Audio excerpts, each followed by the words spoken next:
Hello. This morning, the planet, protest and politicians in trouble. They all agree that big problems like climate change need fixing.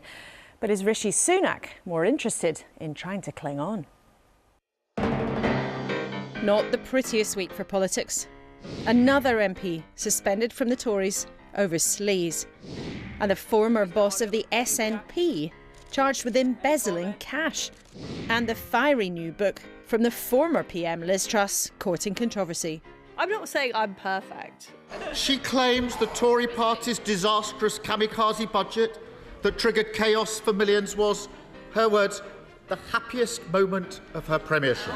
All I'd say is he ought to spend a bit less time reading that book and a bit more time reading the Deputy Leader's tax advice. But is it all a distraction from what they often claim is one of their biggest priorities? Tackling climate change. I think people around the world know climate change is happening, but there is definitely a fear of talking about it in British politics at the moment. So this week, for our politicians, we're asking, is saving the planet going out of fashion?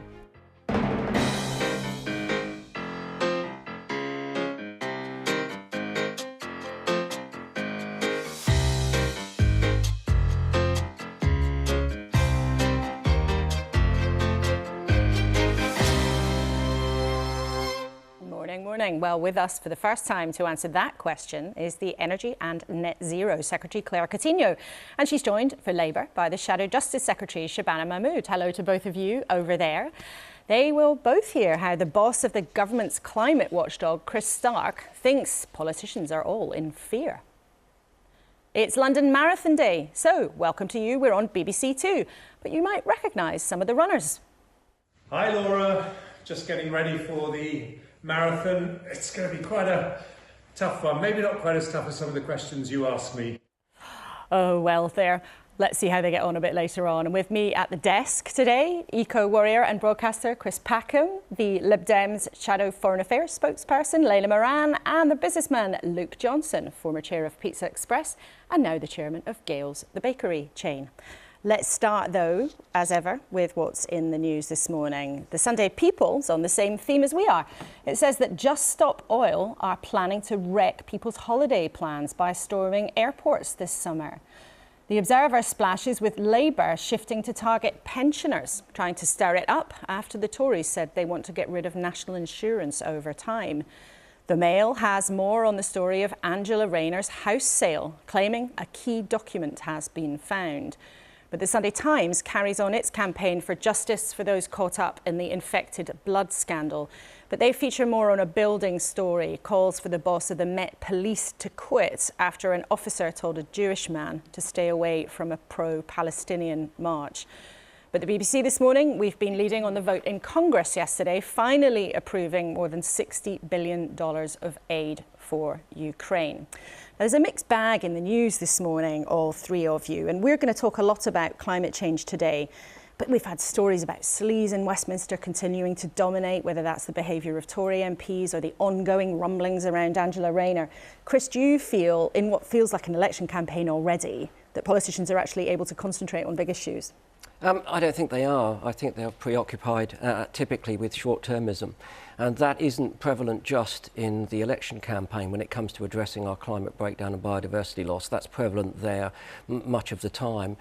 It's not an issue that can be solved in 5 years' terms of office. They've got to think bigger picture, they've got to think longer term, and they've got to think serious investment now. And that's what gives us concern. Well, we'll be talking to Claire Coutinho in a moment and hearing from Chris Stark. But Layla, the accusation from Chris there is that you guys are all preoccupied with your own business. It's not us, I would say. I mean, the sleaze stuff plays in because as soon as someone's suspended, if they were a minister, they then get replaced. You then have a merry-go-round of who gets in what role.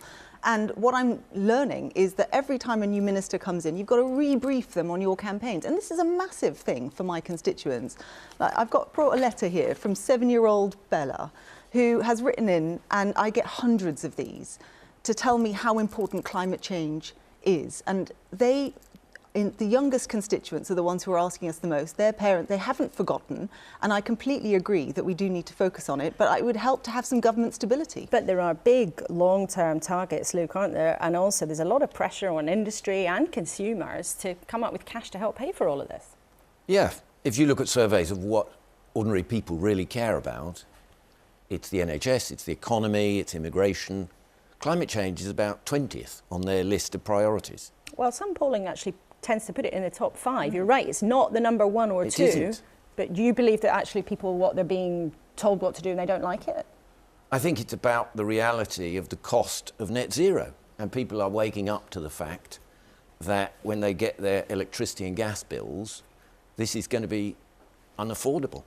It's certainly for business as well a big cost that is coming down the track. So we're going to raise all these issues with Claire Coutinho in a few minutes, the Energy and Net Zero Secretary. But first of all, we're going to hear from someone else whose subject this is. Most of our politicians are fond of telling us how important it is to tackle climate change. Last year was the hottest on record globally, with wild weather across the world. In the last few days, British holidaymakers even got stranded by floods in the desert city of Dubai. But in the last 6 months, well, politicians seem to have gone a bit wobbly on some of their own promises. On Thursday, the SNP, there's Hamza Yousaf, ditched its 2030 emissions goal. Labour has also junked its pledge to invest £28 billion every year on green energy. And the Prime Minister's big pitch to you back in the autumn was to delay some of the government's plans to go green. But here is the rub. It is the law that the UK has to hit its net zero target by 2050. In other words, to remove as much carbon from the air as gets pumped into it. But of course, that means big costs potentially for consumers and businesses too.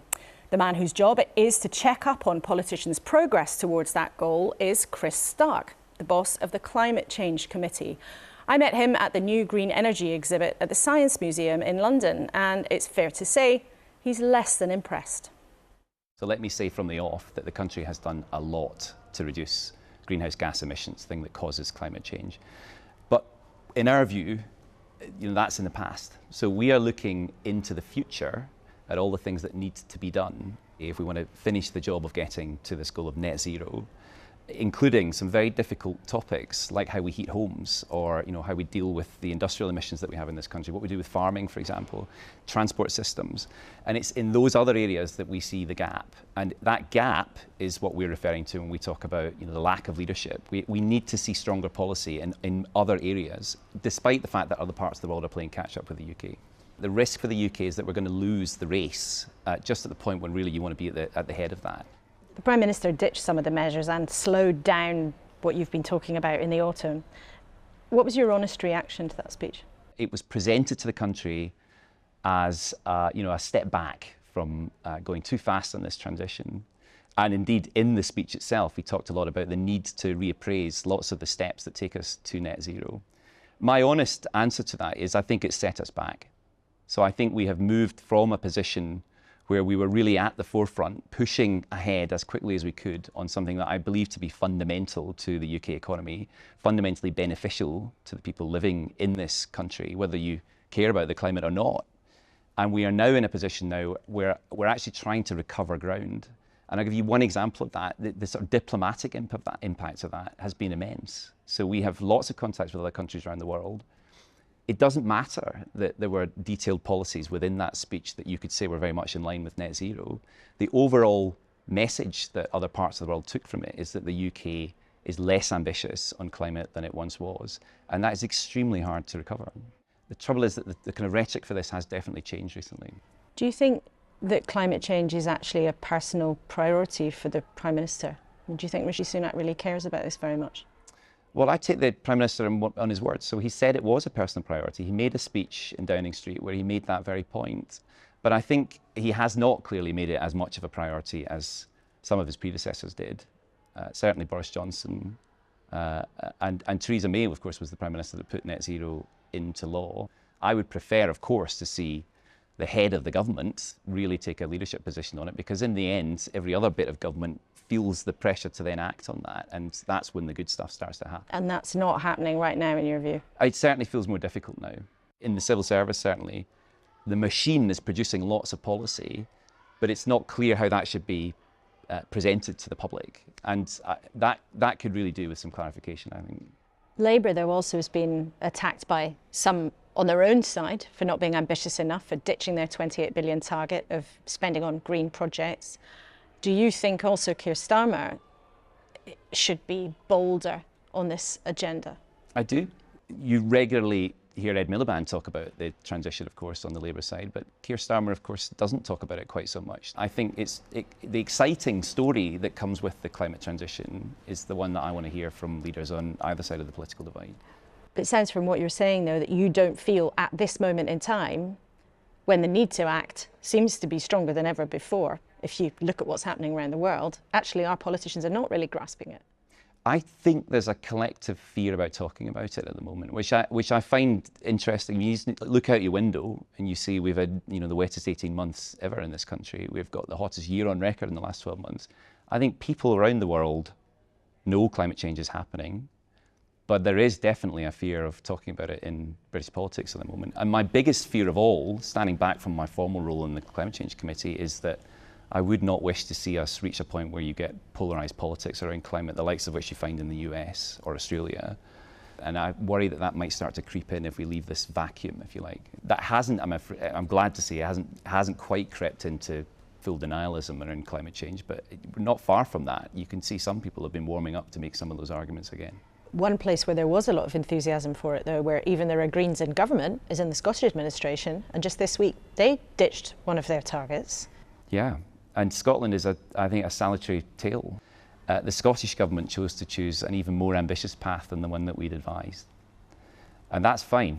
I mean, I love ambition, but it only matters if you actually deliver against that. Now, what we've seen in this week is desperately disappointing from the Scots. They've pulled away, essentially, the target framework almost in its entirety, leaving the net zero target, but removing the targets for 2030 and 2040. And the reason they've done that is because the 2030 target was overambitious.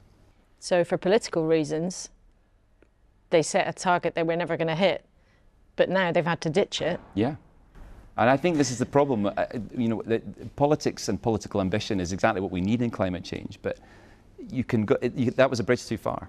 There wasn't a credible path to that target. We were the first to say that, incidentally, and we gave them advice on the sort of steps that you would need to take to hit that target, but they weren't politically palatable.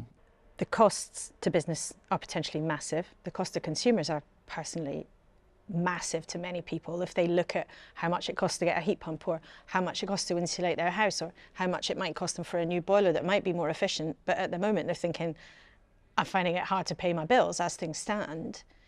I mean, a lot of members of the public just think this is not something that's affordable right now. What would you say to them? I think that's entirely reasonable. We can't. The danger here is in thinking that there's some sort of magical solution to this. There isn't. I mean, if you can't afford your gas bill, you're hardly likely to go and buy a heat pump. I mean, and that's entirely fair. So we need to. I think two things on this. Firstly, it's a policy choice about how we handle this, and it's for the government to decide that. But the kind of point here is that we have time. And it is a transition, and it does not require us to ask people to do things that are impossible at the moment. What we need is a plan that looks across 10, 15, 20 years and plays out for the country. A lot of people in politics, though, now say is actually we should be drilling more in the North Sea. We have gas and oil off our own waters. Shouldn't that be the solution? What do you say to that? Well, we do have gas and oil in the UK. We've had it for a long time. And I think the most interesting thing of all about the story of oil and gas when it comes to climate change is that the reserves that we have in the UK largely will be done by 2050. The fact is we won't have anything left by 2050. Therefore, we have to replace it with something cleaner.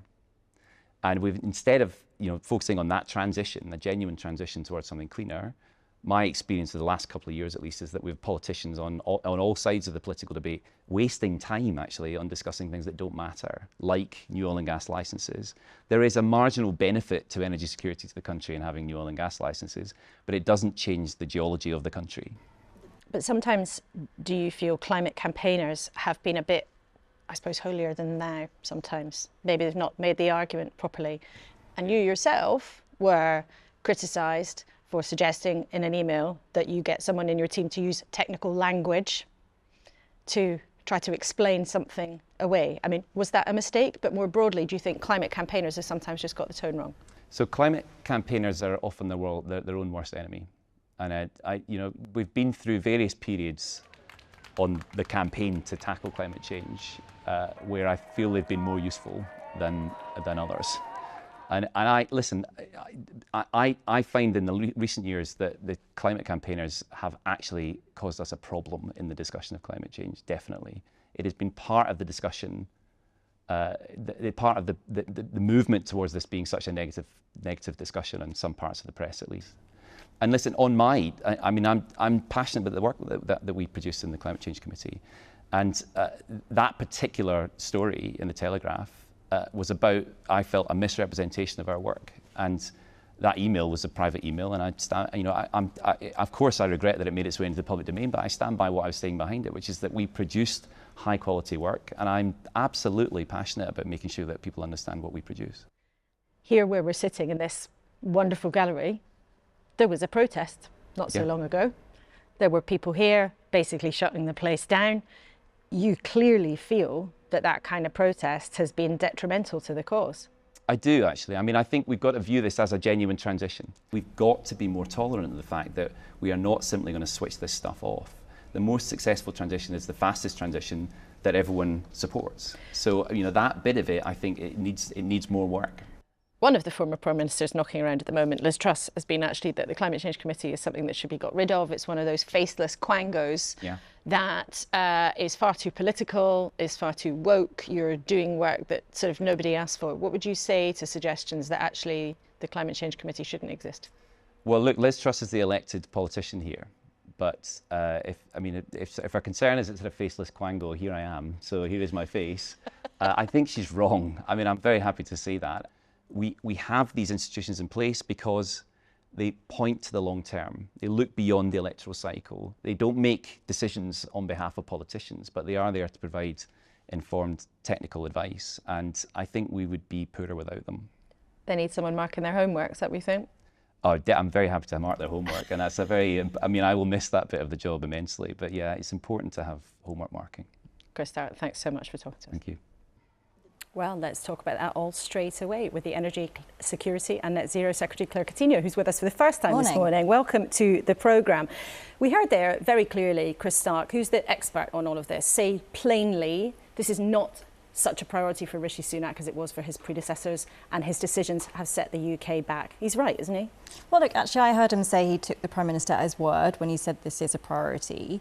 And let's just take a step back and look at our record. So we are the first country of all major economies, the top 20 largest economies, to have halved our emissions. And we've done that in a sensible and pragmatic way, and that's what we want to keep doing. So in that time, we've also seen the economy grow by 80%, and we've been protecting household finances. I think that is the right approach, and the one that this Prime Minister's taking alongside me. And that's about what's been achieved so far, which is significant, which he also said. But his very clear contention is that Rishi Sunak's shift in the last 6 months has had a negative effect. And if you look at the decisions that have made, you've rolled back on requiring landlords to make homes more energy efficient on a timescale. You've delayed a ban on the sale of electric and of petrol and diesel cars, and you're renewing gas and oil licenses in the North Sea. Now, all of those things logically do mean that you're going more slowly. It's not logical to say that you're not. So actually, if you look at what we've done since I've been in post, there are some things where we've turned the dial up. So when it comes to investment, for example, we've changed things to do with business taxes and ways to support the British supply chains in this country. And since I've been in post, £30 billion of investment has come into the energy sector. This is a positive thing, places that we're moving faster. But where we have, and I make no apology for this, where we have made some changes is where it applies to the cost of living for people. So when it's decisions that come to do their home or to do with their cars, yes, we are going to take a measured approach because we don't want to heap costs on families right now. And that may well be the right or the wrong thing to do. But the point is that plainly that does mean that there has been a slowing down of the pace. And the independent watchdog says clearly the UK is substantially off track to hit your 2030 targets.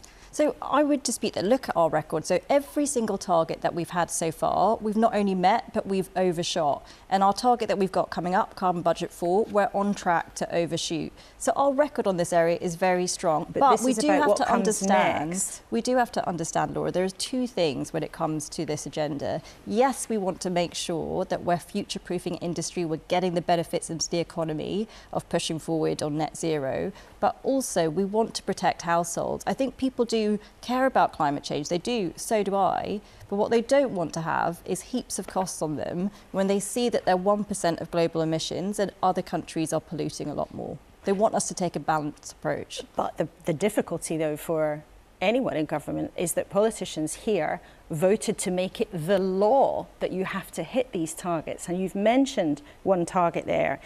But in the big picture, the next big target is to cut emissions by 2030, in 2030 by 68%. Now, just this week, the Scottish Government ditched their target for 2030. Can you categorically say that you will keep that target, the 2031? Yes, we're not moving away from our targets. And I would just say, again, out of all of our targets, not only have we met, we've overshot. Whereas if you look at the Scottish Government, out of their last 12 targets, they missed 8 of them. So we have a very strong track record of delivery, but we are going to do this in a fair way. And let me just say, Laura, there are 2 ways of doing this. You can do this in a fair way, make sure that we're protecting households, or you can take, for example, the Labour approach, who the changes that they want to make, for example, shutting down the North Sea, industry have said that would leave the country uninvestable. I mean, they say, I think you said a number of times in that clip with Chris, that they don't have the £28 billion spending, but they've kept all the policies. So actually, how are they going to fund that? How many taxes are they going to raise? And we'll be raising that later on with Shabana Mahmood, as you would expect. But there has definitely been a shift in how the Conservative Party has been talking about this. And you say it's for the right reasons, to protect consumers. But when you look at it from the outside, you know, you've had a government minister, Esther McVey, say the rush to net zero is lunacy, to use her word. And even recently, you had the government minister whose actual job it is to be promoting renewable energy, Andrew Bowie, one of your colleagues, attending a rally against large solar farm developments. Did you tell him off for going to that? Well, I don't think he attended the rally. He came out of Parliament and spoke to people who were concerned. And he told them their concerns were completely legitimate. Well, look, this is the point. This is grown-up government, Laura. We have to balance lots of things. So I'm not only the Secretary of State for net zero, I also have to think about energy security. I have to think about people's bills. We've just been through a difficult time. And yes, we do have to think about food security as well. And that is the point of being in government. You cannot just adopt ideology from pressure groups. You have to take the right approach on these things. But isn't believing in the right approach, as you say you are, actually about making the arguments? And for Andrew Bowie as a Minister of State, shouldn't he actually be able to rise above local issues in his own place? Doesn't it look farcical for the Renewables Minister to go along to a place where people are protesting against the very kinds of development that you say you need? But he was also in Parliament talking to MPs about their concerns as well. I think it's quite right that we do talk to people who are concerned. We shouldn't only listen to one side of the debate, but ultimately my job is to make sure that we can meet those targets, but do that in a fair way whilst protecting the economy and also making sure we can look after the other things we need to do for people, like lower their bills. On the point of bills, there are many people, as we know, who've struggled a lot to pay their bills in the last couple of years. All of our viewers have benefited from, you know, significant government help in order to help pay their bills. But people will also remember a very real outcry when it emerged that thousands upon thousands of households had had prepayment meters forcibly fitted in their homes. And many people were quite understandably outraged by what had been going on. Now, your predecessor, Grant Shapps, ordered companies to give redress to people affected.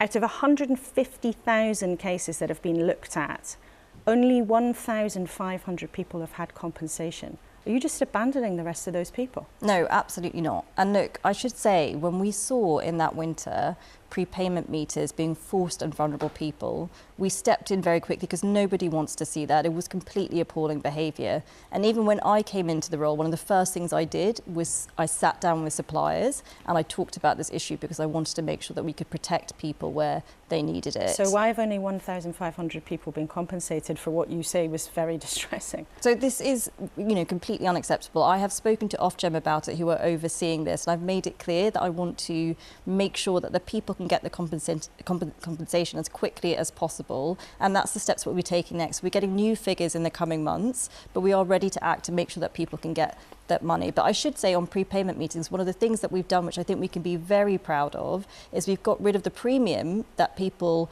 who are on PPMs were paying, which I think is also really important. But just to be clear, you said more people will be getting compensation. How many and when? Well, absolutely, as soon as possible. And like I said, it's Ofgem who are overseeing this, but I've been in contact with them. They're going to come back with final figures, and then we will see what further action we can take. But it is completely right that we get people that compensation. And how many people roughly? Because at the moment it's tiny, 1,500 out of 150,000 cases. Well, look, I'd like to see everybody get the compensation that they need. That's ultimately what we've got to try and do here.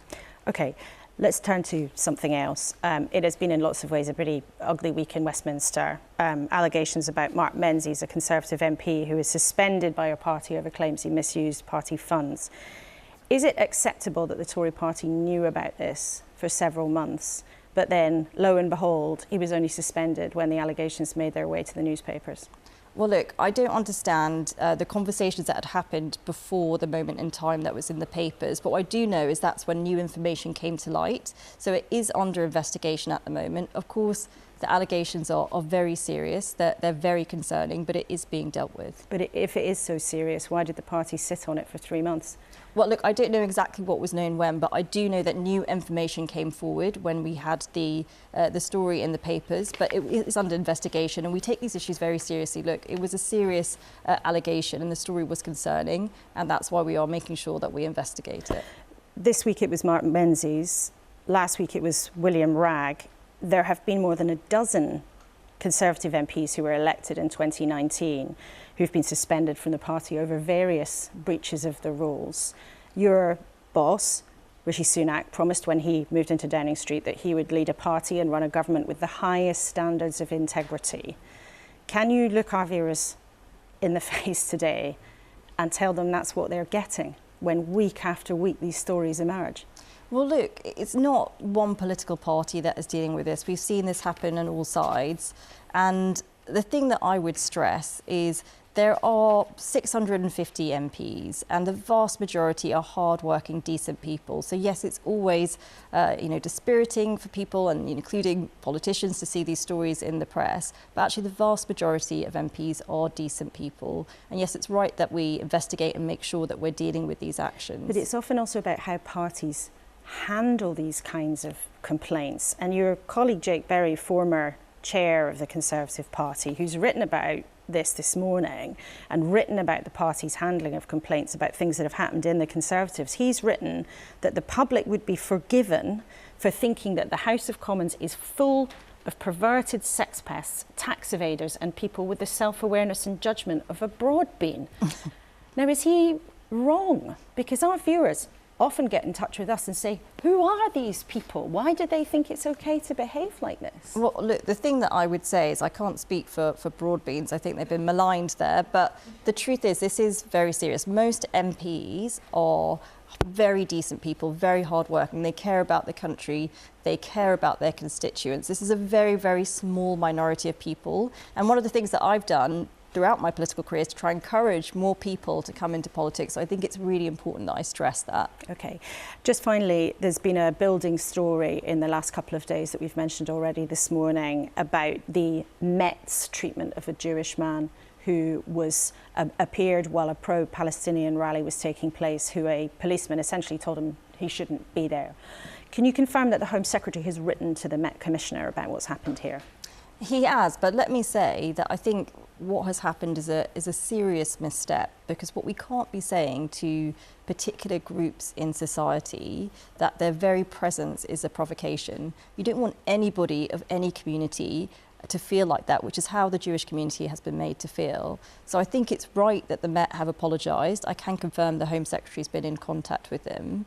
But the point that I would make is that the person ultimately who has responsibility to make sure that the Met is accountable is the Labour London Mayor, and I think it's right that he acts on this. Except that the Home Secretary is actually the person with the power to hire and fire. Well, actually, it's the Labour London Mayor who is responsible for the Met. Well, they're responsible for policing, but the Home Secretary has the power to hire and fire. So should Mark Rowley, the Met Commissioner, be fired over what's happened in the last few days? Well, look, as you said, those are questions for the Home Secretary. I know that He will be meeting with ministers in coming days. But the really important thing is that we get policing right. So if you look at what's happened in this incident, a member of the public has been told that they can't go about their daily life, walk around the streets of London because of their identity. That is not what equality means in society. And because of that, do you, though, as a cabinet minister, believe that Mark Rowley should lose his job? So I personally wouldn't go that far because I haven't had the conversations with him. I don't understand, yet what he's going to say to the Home Secretary. Those conversations need to take place. But I think it is really important that we stand by the Jewish community and other communities as well and say that we will not stand for this. That is not what equality means in society today. OK, Claire Coutinho, it's been great to have you with us for the first time. I hope you'll come back to the studio soon. Thank you very much indeed for your time this morning. Thank you. So what did you think of what she had to say? As you know, get in touch. You can email us, kuenssberg@bbc.co.uk, or on social media, use the hashtag #BBCLauraK and let us know what you think. And you can sign up to our newsletter, which lands on Thursdays. You can sign up there, you can see. And from this week, if it's not enough, you can also listen to that on BBC Sounds.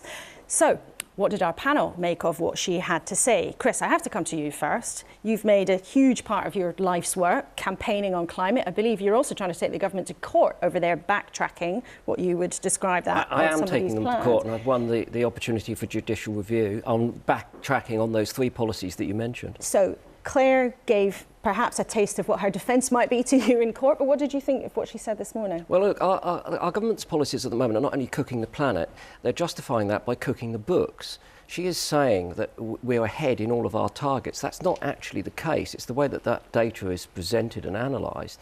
In a simple case, if we are exporting oil or coal from a prospective coal mine in Cumbria, what isn't integrated into those figures is the fact that it will be burned in another part of the world. So the total carbon cost when it comes to our country's achievements is not calculated, and nor do they calculate what is imported into the country either. So those figures are not, justifiable in the way that they're being presented. But doesn't she have a point, though, that a lot of our viewers would get in touch and say, I don't have thousands of pounds to spend on a heat pump, I don't have thousands of pounds to insulate my house, and actually the government perhaps is trying to give people a bit more room to breathe? A couple of things. They're giving people, as they need at this point in time, room to breathe. What about their children? What about their grandchildren? And if they can't afford that, and of course there are many people who can't afford that, what we need is a just transition over a period of time so that that can become affordable. But what wasn't mentioned in any of these conversations is the grotesque profits that are being made by our energy companies, the oil companies and the gas companies, at a time when there's a very high degree of volatility in that market, which has driven the cost of living crisis. And had we not cut the green crap 13 years ago, we would have been far ahead when it comes to renewables, which are much cheaper than oil and gas and much more resilient when it comes to pricing. Luke, what do you make of that? Well, renewables like solar and wind are a total of 3% of the world's energy output. Certainly in our lifetimes, we will continue to rely very heavily on hydrocarbons. Energy costs in China are a fifth of what they are here. They are half of what they are here in America. We pay higher energy costs than virtually any other country. If we want to deindustrialise and never do any more manufacturing and cease all energy-intensive activities in this country, then net zero is the answer. But the fact of the matter is, we are very heavily and increasingly dependent on imports from places like China. China is building the equivalent of one coal-fired power station every 2 weeks. But China is also investing massively in green technology now. I mean, there's been a huge change in other countries, and the point Chris Stark was making was actually other countries are forging ahead with this, and the UK is not, even though it originally made lots of progress. China is increasing all the time its reliance on fossil fuels. And the fact of the matter is that renewables are not the foreseeable answer because the technology is not there for storage. We will have to spend hundreds and hundreds of billions on our grid in order to make that work. and the technology isn't available. Layla, what do you say? Well, I certainly agree the grid needs updating. I mean, this is long-standing and is a massive problem just generally for the country. I think we've got a huge opportunity in this country. I was recently in Orkney and Shetland, and we've got some of the most world-leading marine renewables technology nascent there, desperate to get off the ground. And I don't think that it's just about government subsidy. One of the things that was a problem in 2016 when David Cameron cut all new builds having to be net zero was that actually it suppressed the market. So one of the reasons why heat pumps, etc., are so expensive is because at that point the market got the signal from government that they didn't need to keep developing the technologies, they didn't need to innovate, we don't need to do this. Meanwhile, 1.5 million homes in this country are not built to net zero, and think how much money those people would have saved if we had kept with that policy. But do you think, though, that we are seeing politicians' attitude to all of this change? You know, Chris Stark says there's a sort of collective fear. You know, the mood has changed. Do you feel that? I have to say, when Sunak stood up and gave that speech, I did wonder the same thing that Chris Stark said. You know, is he trying to introduce another wedge issue in the dwindling days of Conservative government without any ideas and therefore just looking for things that they need to draw lines between them and other parties? And I think it's really regrettable. I hope that he comes back to what he always says, which is he's doing this for his children. That's why we need to be thinking about it. But actually, I think there are good market reasons to do this too. It is, though, really hard for the public because of the cost of all of this. Rightly or wrongly, a transition to a greener economy is a very expensive price tag. And what was interesting, I want to put this to you, Chris, because people know you for your work on Springwatch and all the amazing wildlife programmes they've done, but they also know you for being a climate protester. And Chris Stark, who is a big fan of this agenda, said in our interview, climate campaigners are their own worst enemy. And the kind of protests that you've been on in the Science Museum and yesterday in Bath, actually you've turned some people off. What do you say to that? Well, I'm a great fan of Chris Stark, so I firstly have to say that. And the Climate Change Committee are where we get a lot of our information. They're a trusted source. I wish more people would listen to them. I think that when it comes to climate protest, yes, sometimes we've made mistakes. There's no doubt about that. Where have you made mistakes? Well, I think there are 3 M's that we need to get right. We need to make sure that our motives are clear, our method works to deliver our message. Now, very often what's focused upon in the media is the method, and the message doesn't get across. So at this point, I'm going to seize the opportunity to do Just Stop Oil's job for them, which is to get the message across. What Just Stop Oil want is a just transition away from fossil fuels to renewable energy. Now, that message very often doesn't get across because the right-wing media is obsessed with their methodology. Well, sometimes it's because actually if people are inconvenienced and they get stuck on the motorway for hours on end because somebody's glued themselves to a road, that's not what the media's saying. That's people reacting to what's really disruptive. Yeah, it's interesting though, because what happens in that situation where you have a radical front, if you like, is that people see that and they think, oh, these wretched Just Stop Oil people, they're a problem, aren't they? But they are right. I mean, things are, you know, getting really pretty critical when it comes to climate change. But I'll tell you what I'll do instead. I'll support Greenpeace and Friends of the Earth. And the Social Change Lab have looked at this and noticed that there is an upsurge in support for those less radical organisations who are dealing with climate breakdown and biodiversity loss. So what I think we've got to accept is that within the climate protest movement, we need a portfolio of techniques. There were people who were signing petitions. There were people who come on, you know, peaceful demonstrations like the one that we were engaged with yesterday in Bath, which was actually more performance art than protest, but you do need that radical flank as well. Luke, what do you think when you see the radical flank or the idea that Just Stop Oil are going to stop people going on holiday this summer? I'm all for free speech and civilised demonstrations, but I think that, you know, ordinary people want to be able to drive a car and fly on holiday. And I think that the hysterical doomsayers who have been for decades, you know, Al Gore and so forth, predicting the end of the world as this existential crisis, are shooting themselves in the foot. Because ordinary people actually do not want and will not vote, I believe, to be poorer and colder. And the fact of the matter is that it's easy for the establishment, many of whom have got a vested interest in the whole, you know, climate campaign, to think that, you know, they'll just have to put up with cold homes and not flying away on holiday and not being able to drive their cars. Okay. What about the ordinary people of Dubai last week? What about the ordinary people of the global south that has just suffered the hottest year ever, where their crops have failed? There have been extensive wildfires. What about Where's the ordinary evidence that people any there? of that is connected to carbon emissions? It doesn't Where's come the from evidence? Toby Young's Daily Septic, which is basically put together by a bunch of professionals with close affiliations to the fossil fuel industry. It comes from actually something called science. Layla. Yes, well, as a former science teacher, I will also defend science. So you two better listen, she's a science teacher. I think it's important to say there are people who are skeptics, and I think it's important that we agree, we engage with them, but don't necessarily have to agree. But if you look at the balance of risk, let's say you're right. Let's say none of this has to do with climate. What are we doing? We're going to be investing in new technologies, new innovation. It might actually lead to new science, new interesting things that we can make money from. But let's imagine just for a moment that you're not right. Let's imagine the science is right. And what if we don't do anything? Well, you talk about poorer and colder. That would be catastrophic. And I'm sure no one wants to vote for that. OK, we're going to come back to climate in a second with Shabana Mahmood from the Labour Party. But just briefly, Layla, many viewers will remember the last time you were on the programme, you were talking about your family who was stuck in Gaza. People will want to know, are they OK? We got them out, which was, I still can't quite believe. And I think, and I can't remember when it was, we'd already lost a family member who their gallbladder had ruptured. They needed a hospital, and they sadly passed away because they couldn't get to one. It then took months to get the paperwork in order. And they did this incredibly brave day where they'd waited for a ceasefire. And what we need above all is a ceasefire. They shouldn't have had to do this.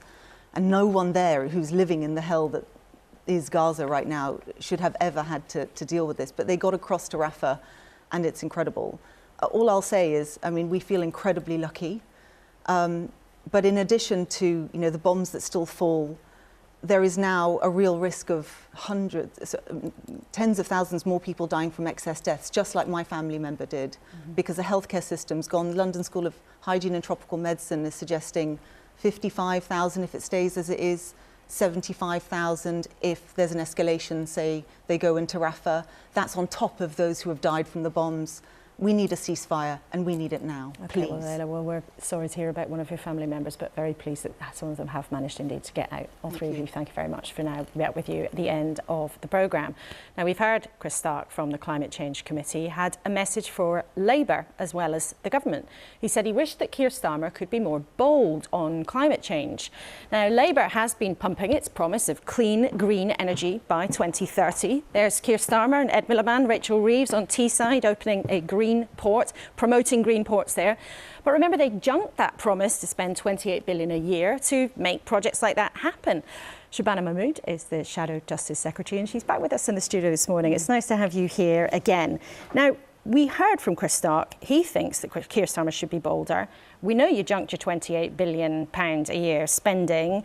He's right that Labour's gone back on its ambition, isn't he?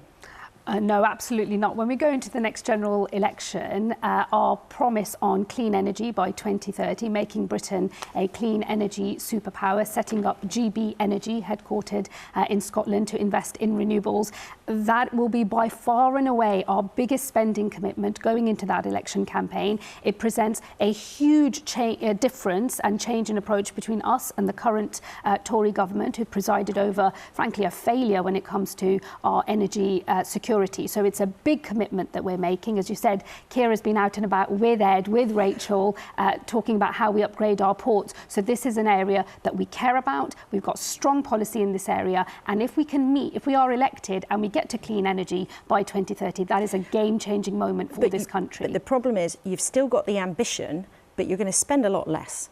So that is clear. You have massively decreased the amount of money that you have committed to doing all of that. So it's not credible, is it, to make the same promise without the same price tag? No, look, we've had to recalibrate our plans given what is the likely economic inheritance that this government will leave for whoever is in the next government. So that we've had to do that. We obviously want to make sure that everything we put forward is credible. Fiscal responsibility is the absolute basis for all of our plans, and we have to make sure that any borrowing that occurs is within our own fiscal rules. So we have had to scale back, but that doesn't stop us from having an incredibly ambitious plan to get to clean power by 2030. We can do that within the commitments that we have made. We've laid out the detail of our spending plans there, what will come from the windfall tax, what will come from, recalibrated plans on borrowing, but some borrowing all the same, to make sure that we can have clean energy and be secure and get our bills down by 2030. But you are, by your own admission, scaling back. And it's also the case that when you promise, as you have this morning, when Keir Starmer promises, as he does a lot, that you'll have clean power by 2030, it is also the case, it's highly likely that fossil fuels will still have to be part of that, isn't it? Well, there's two things. Firstly, on how it's paid for, we know that it has always been the case, and all of the experts and all of the modelling in this area shows that most of the money for getting to clean energy by 2030 is actually going to come from private investment. And what businesses need is certainty from a government that is committed to this agenda, that has a proper plan to make it a reality. And that is the difference between us and the Tory party, because they've been talking a good game on rhetoric and then having an existential crisis about whether they believe in this or not. About their but plans. We have proper plans to make it real. But how is it realistic, Shabana Mahmood, that when you're going to spend less money, and at the moment it takes on average 13 years to get a wind farm connected to the electricity grid, if you are lucky enough to get into power in the autumn 2024, you'd have 5 years to have a complete transformation, spending less cash to make it happen. It's not realistic, is it? No, look, independent experts have looked at our plans to get to clean power by 2030 and said it is doable. We will have to work at pace.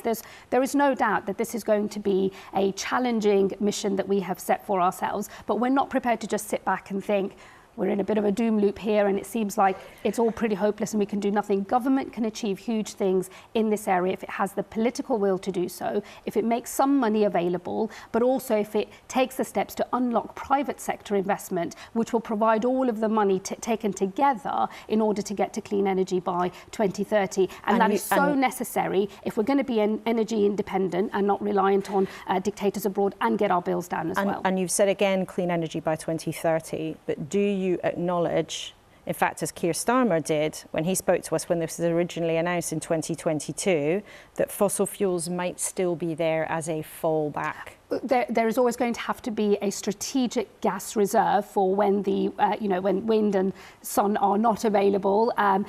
In the definition of what clean power looks like, that always includes a strategic reserve. So your promise that you make time and again to the public of clean energy, clean green energy, we will be is able not to be energy really self-sufficient by 2030 with the investment in renewables, but also in the new technologies around carbon capture, storage and hydrogen. It's a whole system change, but you do need a reserve. You do need a reserve. That has always been the case. That has always been our policy position. But that doesn't mean to say that you can't go much further and faster, that you can't double onshore wind, that you can't triple solar as we plan to do, and that you can't quadruple offshore wind in order to get us to energy security by 2030. But that's a really important point that you've made there, because our viewers are going to hear time and time again Labour politicians like you and Keir Starmer saying clean green power by 2030. You've just acknowledged there that will require fossil fuels as a fallback. And thank you for clarifying that today. That doesn't mean that you're not... It is a completely normal thing to have a strategic reserve. Of course, we need a strategic reserve on gas, but that does not stop us from producing more of our energy through clean sources and investing in the technology that will enable more system-wide change as we move beyond 2030 as well. Okay, you've made that clear. Thank you. Now, you hope to be the Justice Secretary if Labour wins the election, in charge of the law, courts and the prisons. We understand you're making a big speech tomorrow and you're talking about international law. What are you going to say? Hopefully you'll pay some attention to the speech tomorrow evening. But I'll be talking about the rule of law. It is a fundamental British value. I think that the government, with its attacks on judges and courts and the independence of the judiciary, has really called into question Britain's commitment to the rule of law. That has an impact on our standing in the world and the way that we do business in the world and what we are known for in the world and the soft power that we exercise all around the world. I think it's high time that politicians stand up for the independence of the judiciary, that respect the separation of powers in our constitution, and don't go around, as Liz Truss has recently been doing, with plans to abolish the Supreme Court. It's unacceptable to attack independent judiciary and our courts, because the rule of law is a fundamental British value, and it's how we underwrite every line of business in our country, and it's how we enforce our rules. Do you really, though, think that beyond political rhetoric there is a serious problem here? There is a serious problem. I think if you become known as a country whose word can't be relied upon, who might sign up to international treaties that they themselves sign up to and then decide they're going to break, as this government tried to do in a specific and limited way, the international law that they've just made, I think that has a cost. It has a diplomatic cost. It has a cost when we come to do agreements and make deals with other countries around the world. They'll think, hang on a second, we've signed a treaty. Can we trust that you'll abide by the terms of that treaty? So I think it's a very real thing that has a very real impact. But the last time Labour was in power, actually, they ignored an international court ruling about the right to give prisoners the vote. They ignored that for years and years and years. And I'm interested to know, from your point of view, last week the European Court of Human Rights ruled in favour of a group of Swiss women that their human rights had been breached by inadequate state action to tackle climate change. Do you think that was right, or is that overreach? Well, look, governments will always get judgments that sometimes they agree with and sometimes they don't. The thing to do when you react to a judgment is not to attack the independence of the judiciary or their application of the law. But if you were Justice Secretary, would you think that was okay? If you let me finish the point. So when you're talking about prisoners' voting rights, for example, that was a judgment of the European Court of Human Rights based on the European Convention on Human Rights, which we have implemented in our own domestic legislation. But when the court in Europe makes a decision, there is actually a very wide margin of appreciation and huge discretion for how a state then goes about. So you can ignore it? No, there's discretion for the state in how they remedy the defect that the court has found. So it is the case now that in our country we've abided by that decision, but we've done so by retaining our prohibition on prisoners in prison voting, but allowing those who are on remand or out on temporary licence to vote. So you can find ways to implement a judgment but which respect your national position on certain issues. OK, well, people will listen out with interest for your speech tomorrow. Just finally, we've been talking about all the Conservative MPs who over time have been suspended.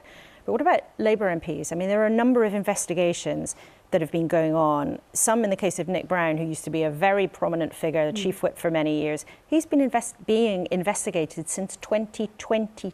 Are you embarrassed by that?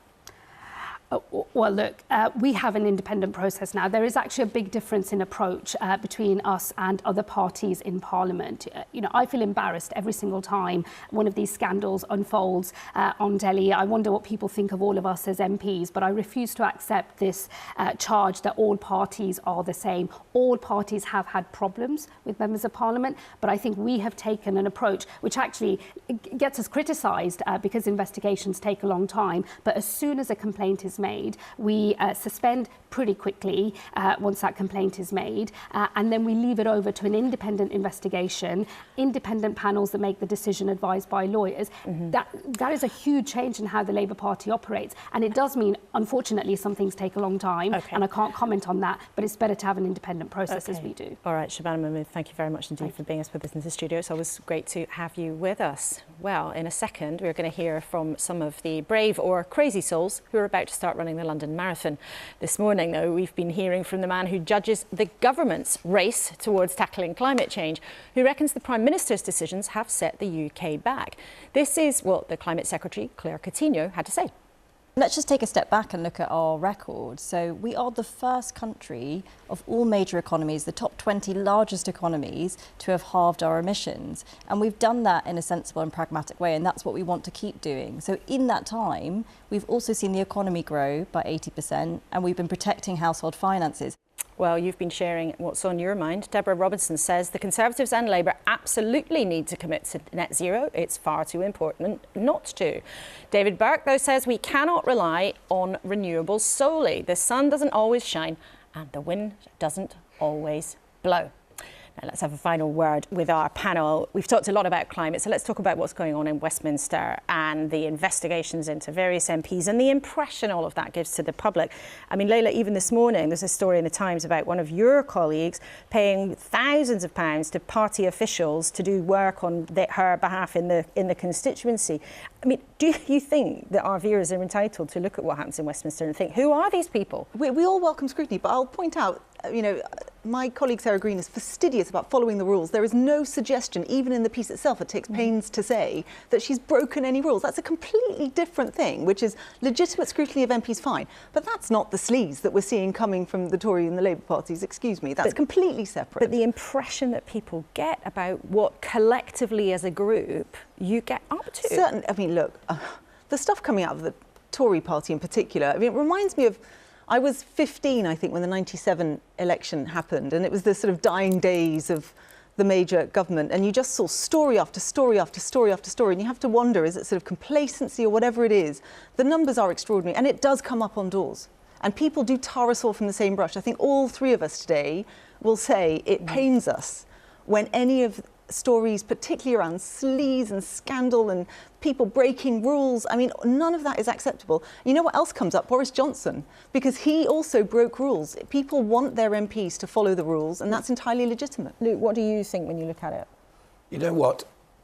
I think our public servants in general in this country, compared to virtually any other country on earth, are remarkably honest. And I don't think many people realise how lucky we are. And if you go to the vast majority of places around the world, the level of misbehaviour, they laugh at the sort of things we get excited about. So I think we're actually quite lucky. Chris, what do you say to that? What do you think?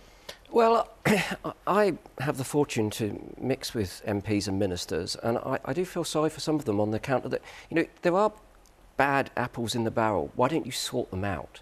And then look after your reputations. And we've gone through a period when there's been excessive sleaze. I disagree with Lou. I think there are some very serious problems when it comes to public trust in our politicians. But our politicians have the capacity to sort that out. Get rid of the bad guys and girls and focus on those people who are committed to good public service. OK, well, you have been very committed for the last 60 minutes here in the studio this morning. Thank you to all three of you so much for joining us. We've all been sitting here comfortably in the studio. Hopefully you've been comfy at home on your sofa. Tens of thousands of people are lacing up their trainers and getting ready to get started at the huge event that is the London Marathon.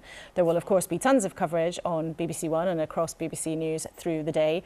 We thought we would see how some of those foolhardy souls are feeling as they've been warming up for the big race. And you might recognise some of this lot. Hi, Laura. Just getting ready for the marathon. It's going to be quite a tough one, maybe not quite as tough as some of the questions you asked me, and it's for a great cause, the Royal Surrey Cancer and Surgical Innovation Centre and my brother's charity, Sarcoma UK. Good luck to all the runners. I'm running the London Marathon tomorrow in aid of Bristol refugee rights. It's my second one, taking this little running pack, and I've got battery pack, phone, some flat clips, my headphones for the music. Enjoy the day, runners. It's a really fantastic experience. The London Marathon is a wonderful event. It is a carnival of goodwill, and it is a pleasure to be a part of it. It's never easy. You just got to keep going, just keep putting one foot in front of the other. But hopefully I will get to the finish, and hopefully I'll raise a lot of money for Cancer Research UK.